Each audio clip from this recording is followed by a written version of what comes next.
Fala pessoal, tudo bem? Como que vocês estão? Eu estou bem, obrigado por perguntar. Se perguntaram, é claro. Bem, antes de mais nada, eu gostaria de apresentar para vocês. Vocês já tiveram curiosidade para jogar Xadrez 2?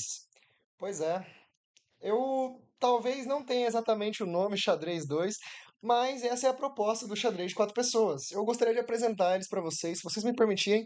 Fique até o final do vídeo para que seja bem interessante e vocês aprenderem um pouco mais sobre esse mundo aqui do Xadrez 2, tá bom? Antes de mais nada, também gostaria de apresentar o nosso canal.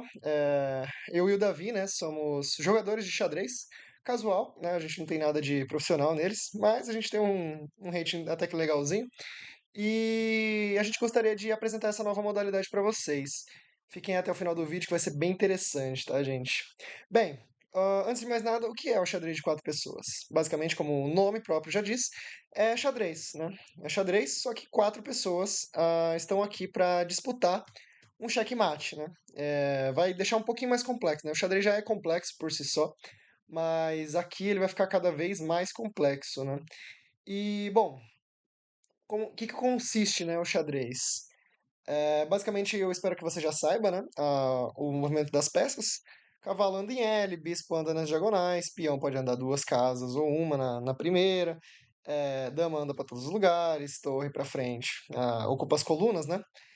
E bom, partindo para o pressuposto que você já sabe sobre as regras, vamos apresentar aqui o novo tabuleiro de xadrez do xadrez de quatro pessoas, que basicamente é um tabuleiro de 64 casas, né, assim como o próprio tabuleiro de xadrez, mas com adição de mais casas, né, de 3 por 8, né, para acomodação das peças aqui no tabuleiro, né?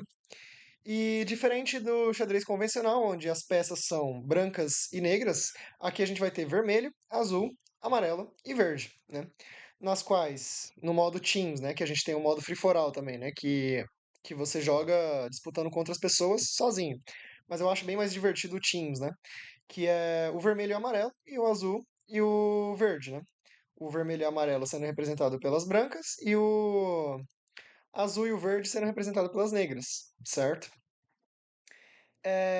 E só para um adendo, né, já que eu falei um pouquinho sobre a movimentação das peças, você pergunta, não, mas aqui tem promoção? Sim, tem promoção. Tem em Passan? Tem em Passan. Eu vou mostrar um pouquinho sobre eles. Nesse caso, a promoção do Teams, no modo Teams, é nessa fileira aqui, né? A partir do momento que o peão chega aqui, ele promove. Ou seja, aqui é o final do tabuleiro, né? Como eu já expliquei para vocês, aqui é 8 por 8. E aqui seria a oitava casa, né? Onde seria a casa de promoção normal, né? Num tabuleiro normal. O peão começaria aqui e ele andaria até aqui para promover, certo? Só que aqui não, né? A gente vai ter que sair daqui e promover nessa casa. Aqui você pode promover cavalo, bispo, mas, cara, eu nunca, pelo menos, nunca vi alguém promover cavalo ou bispo ou torre aqui. Só é sempre dama, né? Não tem muito um caso específico, mas só deixando aí de curiosidade. Como funciona o en passant? Sim, existe o en passant, né? O en passant se o cara passar aqui, eu posso tomar de passagem, né? O peão estava aqui, mas eu vou tomar aqui por causa que o meu peão estava controlando essa casa, né? Sim, existe esse movimento do en passant. Bom, nesse caso, você pode estar se perguntando, mas se eu tomar aqui infinitamente, eu promovo aqui? Não, não promove. Infelizmente não, você só promove na oitava fileira, tá? E isso pra todo mundo, né? Se você estiver falando na posição do azul, o azul vai promover aqui. E o verde, o verde vai promover aqui. E o amarelo vai promover aqui, certo? Representando as últimas casas do tabuleiro. Bom, vamos mais um pouquinho adiante, né? Como que vai funcionar aqui umas regras específicas, né? Qual que é a diferença do xadrez convencional? Como eu falei para vocês, aqui a gente tem quatro cores, né? Vermelho, azul, amarelo e verde. O vermelho começa o jogo, né? Ele é o primeiro a se movimentar, seguindo sempre a ordem: vermelho, azul, amarelo, verde. Sempre essa ordem, certo? Por isso que eu disse que o vermelho e o amarelo representam as brancas, né? Porque eles, entre aspas, né, são os primeiros a jogarem, mas os primeiros a jogarem, na verdade, é vermelho e azul, né? Mas nesse sentido faz sentido, né? O vermelho ser representado pelo amarelo, né? O vermelho ser representado pelas brancas, né? Mas sim, os primeiros a jogar sempre vão ser nessa ordem: vermelho, azul, amarelo, verde, certo? E isso é muito importante para você calcular depois, né? Como você talvez seja um jogador mais experiente, né? Se estiver vendo esse vídeo num xadrez normal, você seja mais experiente, você sabe que num jogo convencional de xadrez nós precisamos calcular. E isso vai ser muito importante para nós calcularmos as nossas ações no tabuleiro de verdade, certo? E como que ganha o jogo, né? Nesse caso, é igual ao xadrez também convencional. Entretanto, existem algumas exceções. Mas vamos falar sobre os padrões, né? Geralmente no xadrez normal a gente dá checkmate e é mate, aliás, né? A gente dá checkmate e o cara perde a partida. Nesse caso aqui também. Vou dar um exemplo bem rapidinho aqui sobre checkmate, tá? Nesse caso, um mate comum aqui, né? Deixa eu fazer um lance bem ruim aqui. Eu já vou falar sobre ele, que o E4 aqui é bem ruim, tá? Eu poderia até fazer isso aqui, ó. Então tá bom, para de graça, para de graça, para de graça. Vou tentar parar de graça aqui. É, um checkmate bem rapidinho aqui, só para vocês entenderem como que seria, resumidamente falando. Aqui, o checkmate, ele funciona, não é capturando o rei, tá? Muita gente pode pensar, não, mas se eu capturar o rei do cara, vai ser mate porque o jogo é assim, não. Basicamente, se for a tua vez de jogar e você não tem movimentos legais para fazer, você toma e tá em xeque, né? Se você não tem movimentos legais para fazer e tá em xeque, você tem o checkmate, né? O famoso checkmate. O rei aqui não pode ir para cima das próprias peças, não pode capturar a dama que está defendida pelo bispo e não pode vir aqui porque a dama cuida dessa casa, né? Então aqui é o famoso checkmate do pastor, aqui é o famoso checkmate do pastor, né? É, no caso, num jogo convencional, né? Se a gente estivesse falando de um xadrez normal, isso aqui seria o pastor, né? Que é a dama no ponto de F2, né? E o bispo apoiado pelo bispo. Mas aqui a gente gosta de chamar carinhosamente, eu e o Davi, a gente apelidou esse mate como. Aliás, esse ataque, né? Esse ataque Jovi, né? Porque até então a gente não tinha visto esse ataque ainda nesse padrão de jogo, né? Faz muito tempo que a gente jogou, né? Inclusive, eu nem falei pra vocês, né? Mas esse modo que eu tô jogando aqui é o modo moderno, tá? Porque existem outros modos, né? Do jogo clássico. Por exemplo, existe o modo clássico, existe o modo BY, né? O BYG e o RG. Mas aqui a gente gosta do clássico, né? O moderno, aliás, desculpa. A gente gosta do moderno, que é a posição da dama sempre está à esquerda do jogador. Ou seja, aqui a minha dama está à esquerda, aqui está à esquerda do verde, está à esquerda do amarelo e está à esquerda do azul, né? Esse aqui, então, é o famoso mate, né? Se é a vez do azul e o azul não tem lance, né? Ele vai levar checkmate. Ok. E qual é a outra forma de ganhar? Bom, se o nosso oponente, um dos nossos oponentes abandonar a partida, automaticamente a partida se encerra. Claro, né? Assim como no xadrez normal. Mas também existe outra forma, né, de dar checkmate. Ah, claro, se o tempo cair, né? Se o tempo dos nossos adversários caírem, nós ganhamos a partida. E o que mais? Tem uma regra aqui que realmente faz sentido, tá? Que é o capturar o rei. Eu vou mostrar para você. Aqui está.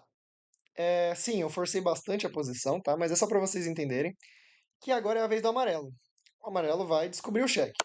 Cheque. Agora é a vez do verde. Verde, sei lá, joga qualquer coisa. Sim, eu posso capturar o rei do adversário. Se eu fizer isso, é checkmate, né? No caso, não seria checkmate, né? Seria uma vitória das brancas, né? Seria uma vitória do vermelho e do amarelo. Porque o rei do azul foi capturado. E se você captura o rei, já era. Esse rei capturado, ele justamente só acontece nessas ocasiões, onde existe um ataque descoberto e a vez do outro jogador jogar é o oposto dele, né? Ou seja, se o amarelo descobrir um ataque, o vermelho tomar o rei do azul, acabou a partida. Por exemplo, eu acho que não existe uma situação na qual eu tome o rei do verde. Porque se eu descobrir um ataque, se eu der um cheque no verde, o verde se defende. Mas quem toma o rei do verde seria o amarelo, né? Acho que vocês entenderam nesse sentido. Porque não tem como, né? O amarelo não consegue tomar o rei dele. O amarelo não pode tomar o rei dele, porque na hora que eu vou descobrir um ataque, ele já se defende, né? Já se defende. Antes mesmo do amarelo poder poder jogar, né? Se eu descobrir um ataque aqui, por exemplo, a dama do amarelo tivesse aqui e um bispo meu tivesse aqui, eu vou descobrir o ataque, o rei escapa, entende? Essa é a ideia. Por isso que vou dizer, não vou dizer que é impossível, vai que existe uma situação, né? Mas eu não lembro de ver uma situação na qual o amarelo toma o rei do azul. Ou o vermelho toma o rei do verde, né? Porque esses ataques não acontecem muito com muita frequência. Bem, beleza, já te mostrei as quatro formas de ganhar aí do jogo, né? Se o rei for capturado, se, se existir um checkmate, claro, se o tempo do jogador cair, né? Se o tempo do jogador adversário cair, e se você. Ixi, calma aí, dá checkmate, o tempo cair e. E se o jogador abandonar, é claro. Nossa, eu esqueci. Enfim. São essas quatro formas de ganhar, né? Se o oponente abandonar, o tempo do adversário cair, você dá checkmate ou capturar o rei do adversário. Isso faz você ganhar uma partida. Mas tem como empatar? Cara, sim, tem como empatar e é muito raro acontecer, mas existe. A gente teve um jogo do Nakamura, né? Que o Nakamura jogou contra outros quatro. Não sei se eles são mestres também, mas eu imagino que sim. E na hora que ele jogou com esses quatro jogadores, né? Eles reproduziram o que no xadrez normal a gente chama de afogado, né? Que o rei acaba não tendo movimentos legais para fazer, mas não está em xeque. Isso pode acontecer sim aqui em caso de em caso de finais, né? Geralmente acontece em finais onde o pessoal não tem mais peça nenhuma, só o rei aqui andando no tabuleiro, e o outro cara tem tanta peça que acaba tirando as casas do rei, mas não dá cheque nele. E o rei não tem aonde escapar, isso é afogamento, né? Isso não é mate, né? Isso é afogamento. Então, é, muito bem. E a outra forma de empatar, João, qual é? O empate por acordo, né? Aqui no chess.com a gente tem um recurso, né, que a gente pode pedir empate e todo mundo concorda com o empate. Mas todo mundo tem que concordar, até os quatro jogadores têm que concordar, senão não é empate, não tem empate. É um botãozinho escrito draw aqui, tá? Caso vocês estejam se perguntando. Não vou mostrar eles para vocês aqui porque eu teria que parar de gravar, mas é um botãozinho que fica aqui mais ou menos um pouco mais para a direita na tela.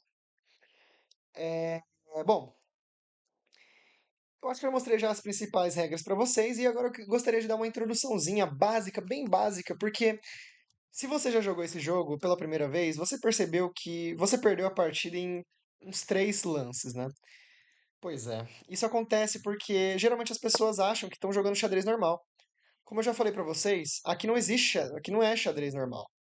Aqui, o xadrez, ele é completamente diferente. Se você começar com E4, você praticamente já tá perdido, tá? Eu geralmente digo isso, cara. Se o cara fez E4, ele tá perdido. A não ser que ele defenda muito bem a posição, ele tá perdido aqui, porque é um erro muito grave isso aqui. Você vai sofrer um ataque gigantesco, com vários tipos de ataques que tem em diversos lugares aqui, certo? Então, se eu jogo E4 aqui, por exemplo, já é um erro aqui. Os meus adversários, eles vão começar a me atacar. Vamos supor que o meu amigo aqui, né, meu parceiro seja um pouco decente, né? Ele sabe o que ele tá fazendo. Na verdade, se ele for um pouco decente, ele vai abrir aqui, né? Pra ele ter sempre esse cheque. Mas o vermelho já vai abrir aqui, ó. Na verdade, ele vai abrir aqui. E se você não tiver cuidado, aqui você já perde o jogo, tá? Aqui você já perde o jogo. Se o vermelho jogar isso aqui, já perde. Aqui a gente tem um ataque Jovi, né? Que eu falei um pouquinho já pra vocês. Que é o bispo aqui nessa diagonal, ele é muito forte, né? E vai acabar tomando um pastorzinho. A única defesa seria entregar a dama pra não tomar o mate aqui, né? Porque se não entregar a dama, o que que acontece? Mate. É a vez do vermelho. O vermelho não tem jogadas legais pra fazer e tá em xeque. Então, ele tá em mate, né? Cheque mate. Por isso que tem que entregar a dama e já começa com uma desvantagem, né? Vai começar com uma desvantagem bem grande. Então, cuidado com isso aí, tá, gente? Aqui, geralmente, eu não vou me aprofundar muito, tá, pessoal? Porque é muito ruim esse E4 aqui. Você já tem que defender isso aqui, tá? Só pra deixar dúvida. Só pra deixar vocês espertos, né? Tá sendo ameaçado duas coisas aqui. Essa dama e bispo aqui. Como que defende isso? Cara, não sei. Se jogar aqui para impedir esse ataque da dama, vai vir, acho que bispo aqui igual, né? E aqui tá sendo ameaçado a mesma coisa. Teria que jogar um lance assim, mais ou menos, pra tentar ajudar aqui. O, o verde vai acabar trazendo um cavalo pra tomar aqui. E isso funciona, tá? Por incrível que pareça, isso funciona, gente. Por isso que eu falo, é muito ruim esse ataque. Ah, aí você fala, não, beleza, se ele quer dar cheque, eu vou tomar esse cavalo dele aqui. É aí que você se engana, meu parceiro. É aí que você se engana. Aí você já vai começar a tomar ataque já, tá? É claro, tem a opção de entregar a dama aqui de novo, mas ele pode talvez desenvolver aqui. Verde toma. Bom, beleza, você não pode tomar esse bispo. Sim, esse lance existe, cara. Por isso que geralmente quem não tá acostumado se surpreende com esses tipos de lances, né? Mas é só vocês usarem a lógica, tá? Se eu tô dando cheque aqui e o verde ainda joga, o verde protegendo o bispo, você tem que mover o rei. Tá, o que que acontece agora, João? Cara, eu não sei, a partida tem que ser jogada, tá? Infelizmente, eu não posso dar uma linha forçada de mate aqui pras negras, né? Porque cada jogo é um jogo, tá? Ahn, o bom desse jogo é que ele é literalmente infinito. Se o xadrez em si só já é infinito, quem dirá um xadrez de quatro pessoas? Os lances aqui, sei lá, eles são elevados a 1000, mano. Não sei explicar, velho. É muito lance que existe aqui. Mas as ideias de ataque aqui são de fato assustadoras, tá? As negras aqui, no caso as brancas aqui, no caso o vermelho, ele tá sofrendo um ataque aqui devastador. O azul, aliás, o verde e o azul vão começar a trazer peças pra cima aqui e não é tão fácil defender. Pode ser que defenda? Pode ser que defenda, mas é muito difícil, tá? Por isso que eu digo que E4 aqui é um erro, tá? Não joguem E4, não joguem E4. É muito ruim. Ou se você for muito bom e quiser testar algumas coisas, joga E4 aí e sofra, tá? Porque é o que vai acabar geralmente acontecendo. O verde não precisa nem tomar, ele pode trazer a dama pra cá, enfim, vai sofrer um ataque forte. Então já é a primeira dica que eu falo pra vocês. Aqui não é xadrez normal, tá, gente? Que não é xadrez normal. Joga peãozinho aqui, geralmente é o lance, tá? O lance jogar aqui. Esses três lances aqui são genéricos, tá? Então, pra vocês não perderem em três lances, tá? Tentem jogar esses lances aqui. Porque esse lance aqui abre o bispo na diagonal, abre a dama. Esse lance aqui também funciona, ó, porque você abre a dama nessa diagonal. E esse lance também funciona, ó, porque você vai tampar a diagonal para o seu adversário te atacar. Os seus adversários te atacarem, né? Que esse ataque aqui é genético, ó. É genérico. Então, se você fechar essas diagonais, né? Seja assim, você já evita bastante dor de cabeça, tá? Então aqui é uma formação genérica que eu vou passar para vocês, tá? Todas as partidas, se você conseguir fazer essa formação, você já tá evitando, sei lá, 80% dos maps, tá? Iniciais. Claro, os pessoal de mais rating e mais experiente, eles vão começar a forçar você e aí eles vão falar, pô, mas parece que não tem mate. Tem mate. Por exemplo, eu vou tentar defender aqui, mas de uma forma bem passiva, tá? O amarelo aqui também vai ser um pouco passivo. Tá, aqui tá ameaçando mate, ó. Isso aqui vocês têm que ficar alerta. Duas damas focando nos seus pontos, no seu ponto de, principalmente de F aqui, de D, você já fica sempre esperto. Opa, tá ameaçando mate. Se eu não defender, eu me perdi. Tá, aqui pode ser um lance de defesa.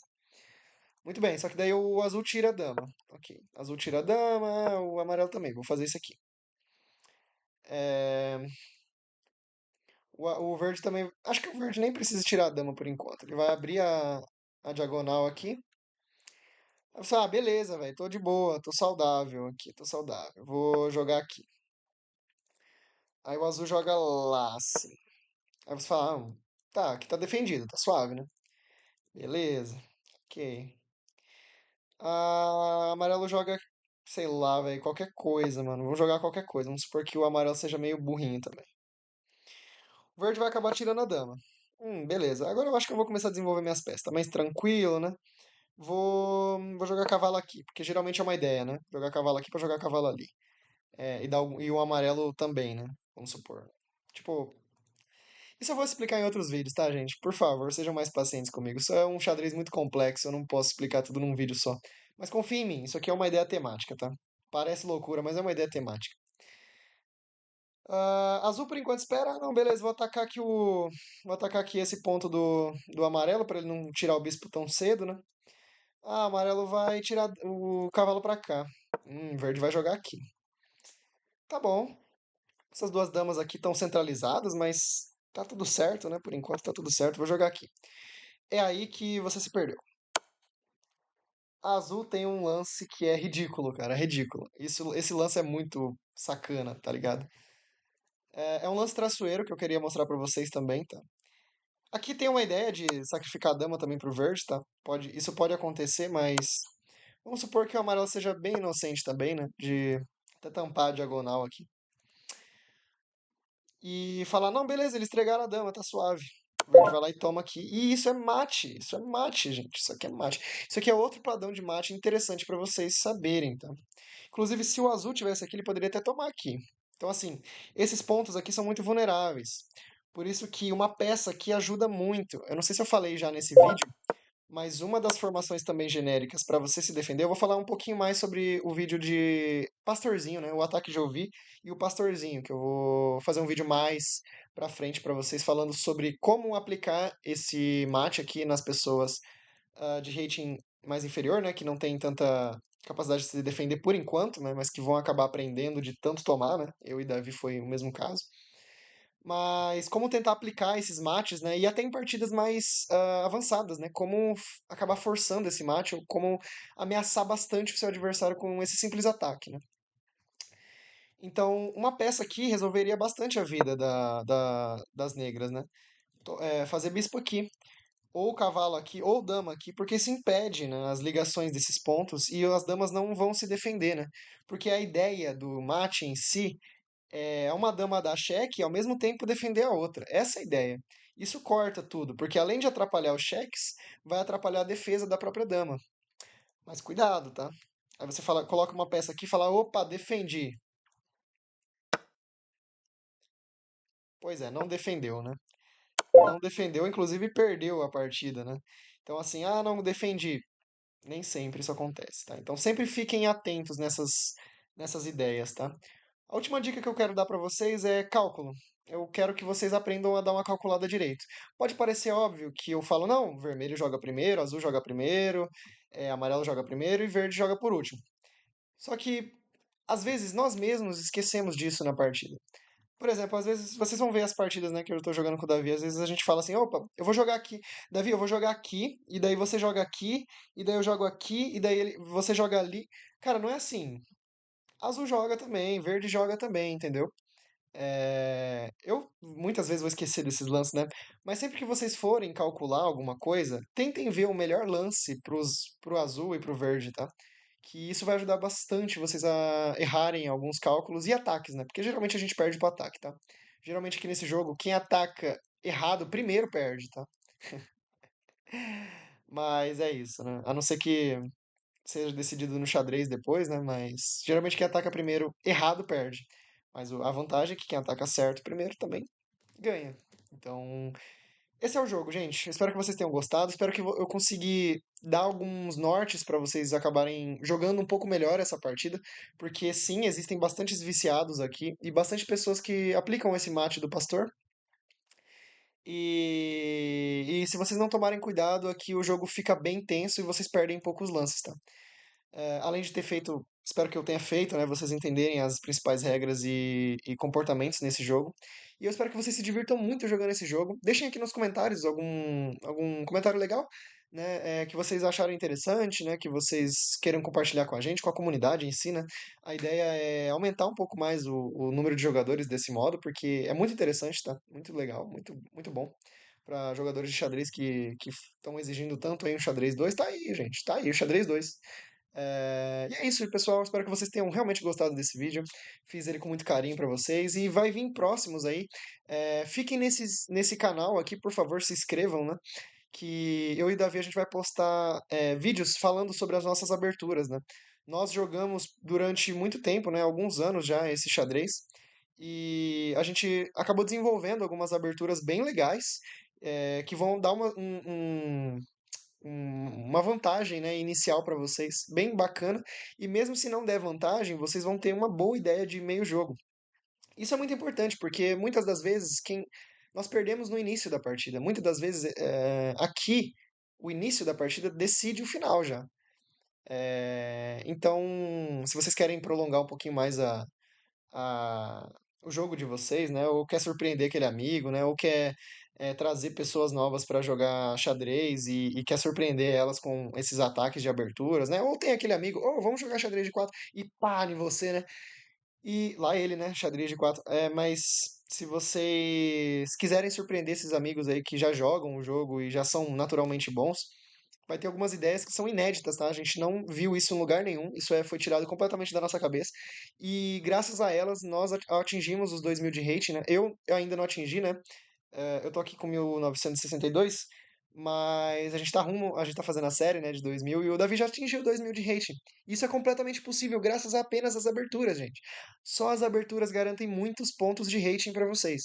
Então, se vocês quiserem se desenvolver nesse jogo, aumentar ou enfim, alcançar os 2.000 de rating, né? Porque se a gente não consegue 2.000 de rating no xadrez normal, a gente vai conseguir no xadrez de quatro pessoas. Então, é isso, gente. Espero que vocês tenham gostado. Caso queiram alguma coisa, alguma sugestão, ideia, pode falar aí nos comentários, tá? O nosso canal tá iniciando agora e se vocês puderem dar aquela força, dando like também, compartilhando, a gente vai agradecer bastante. Obrigado por tudo, gente, e fiquem bem. Até o próximo vídeo.